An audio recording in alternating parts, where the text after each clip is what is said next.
घर के आंगन में मोर पंख गिरा था। दादी बोली, मोर पंख गिर पड़ा है। दादा बोले, लगता है मोर आया था। पोता बोला, क्या पता कृष्ण खुद आए हो। ये है पोता का विश्वास। बस अपने भक्तों का ये विश्वास, श्रद्धा, भरोसा ही जगत के नाथ परमेश्वर कृष्ण को भी गोलोक से धरती पाने को विवश कर देता है। यदि आप गर्म चाय का एक कप हाथ में लिए खड़े हैं और कोई आपको धक्का दे देता है तो क्या होता है? आपके कप से चाय छलक जाती है। अब आपसे कोई पूछे कि आपके कप से चाय क्यों छलकी, आपका उत्तर होगा कि आमुक ने मुझे धक्का दिया इसलिए, जबकि वास्तविकता यह है कि आपके कप में चाय थी इसलिए छलकी। आपके कप से वही छलकेगा जो उसमें होगा।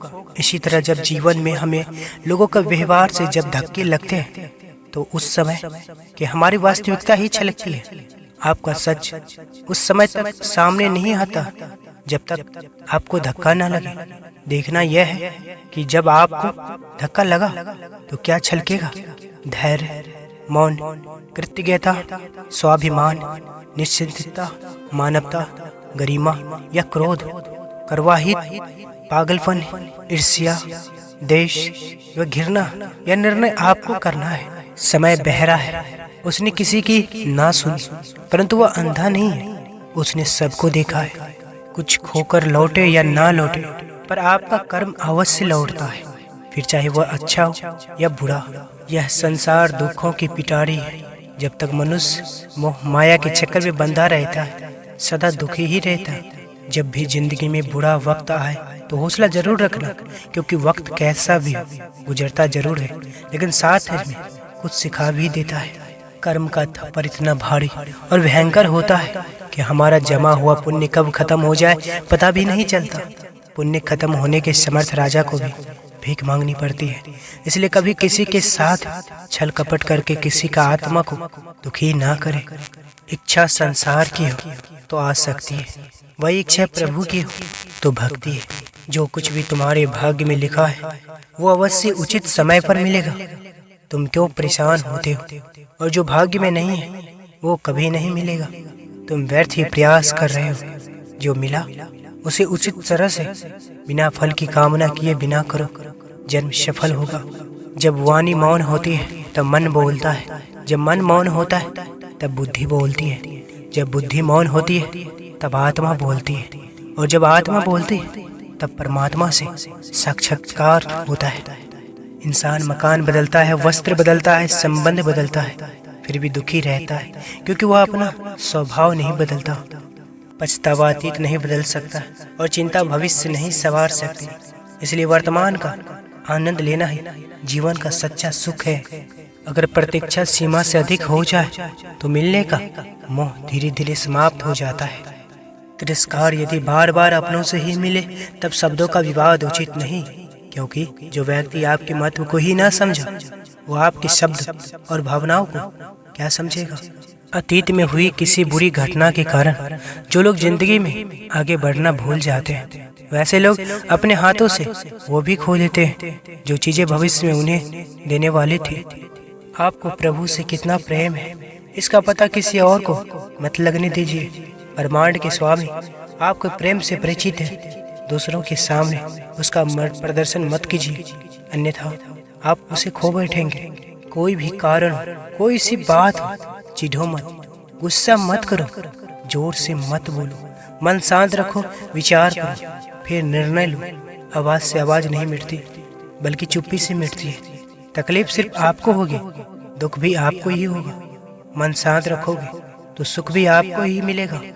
जिंदगी में कभी आशा मत खोना, आप कभी नहीं जानते कल आपके लिए क्या लेकर आने वाला है।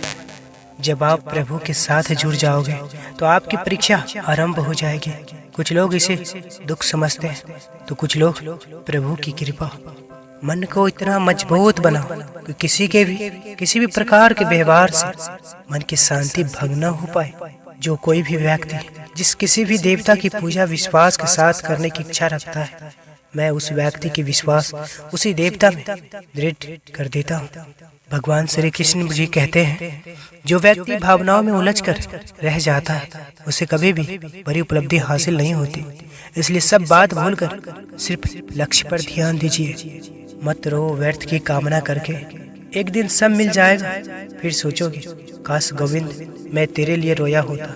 युवा अवस्था में आपका आलस से भर जाना उन माता पिता का अपमान करने जैसा है जिन्होंने वर्षों से आपसे कई आस लगाई हो। एक बार एक संत से एक भक्त ने पूछा कि हम ठाकुर जी के आगे भोग करते हैं लेकिन भोग कम नहीं होता, इसका मतलब ठाकुर जी हमारा भोग नहीं स्वीकार करते हैं। तब संत ने कहा, जिस तरह फूल में से सुगंध सूंघ लेने से उसका वजन कम नहीं होता, ऐसे ही भगवान रसमय स्वरूप है जो भोजन का दिव्य रस ग्रहण करते हैं, इसलिए भोग कम नहीं होता।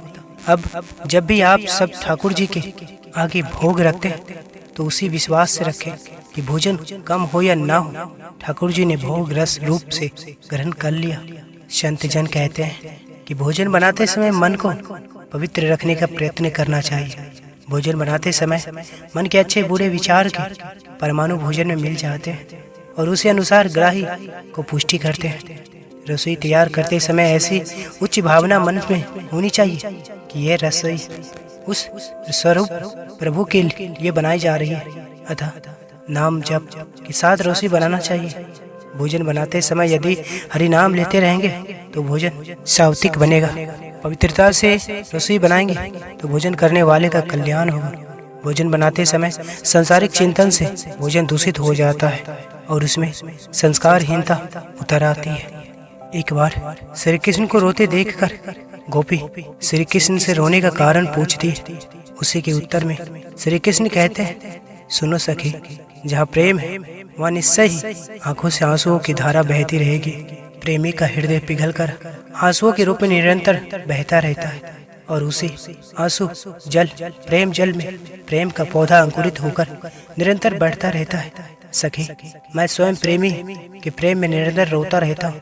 मेरी आंखों से निरंतर आंसुओं की धारा चलती रहती है। मेरी इच्छा नहीं थी कि मैं बताऊं, पर तुमने बार बार पूछा तो क्यों रोते हो, तो आज कह देता हूँ कि मैं अपने प्रेमी के प्रेम में रोता हूँ।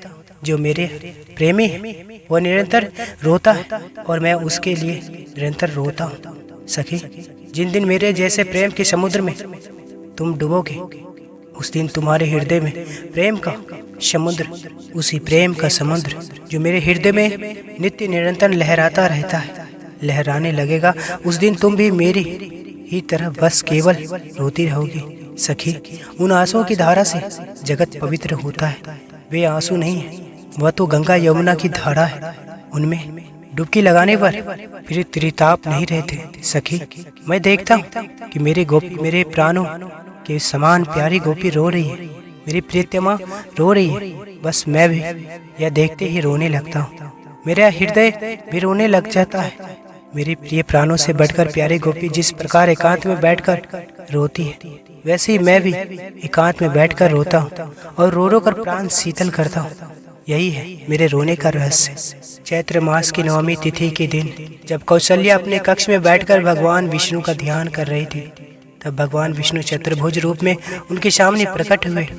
सदा की भांति मंद मंद मुस्कुराते हुए भगवान विष्णु ने कौशल्या से कहा, आप और आपके पति ने पिछले जन्म में तपस्या की थी। आप दोनों की इच्छा पूरी करते हुए मैं वरदान दिया था कि अगले जन्म मैं आपके घर पुत्र बनकर आऊंगा। अपना वचन निभाते हुए मैं आ गया हूँ। कौशल्या ने भगवान से कहा, मैंने तो सुना था कि भगवान हमेशा सत्य बोलते हैं, लेकिन आज जाना कि भगवान झूठ भी बोलते हैं। भगवान ने आश्चर्य जताया, मैंने आपसे क्या झूठ बोला? कौशल्या ने बड़ा मधुर जवाब दिया, आपने तो कहा था कि आप मेरे घर पुत्र के रूप में आएंगे, लेकिन ये जो चतुर्भुज रूप लेकर आया है, ये क्या पुत्र के रूप है? ये तो परम पिता का रूप है। मतलब कि आप झूठे हैं। भगवान को बड़ा आनंद आया। वो समझ गए कि कौशल्या क्या चाहती है। वो तुरंत शिशु का रूप धारण कर कौशल्या की गोद में बैठ गए और हमेशा की तरह मुस्कुराते हुए कौशल्या का आनंद बढ़ाने लगे। तभी कौशल्या ने कहा, मैंने तो सुना था कि भगवान को हर चीज का ज्ञान होता है, लेकिन आज जाना भगवान बिल्कुल अज्ञानी होते हैं। भगवान ने पूछा, ये आप कैसे कह सकती हो?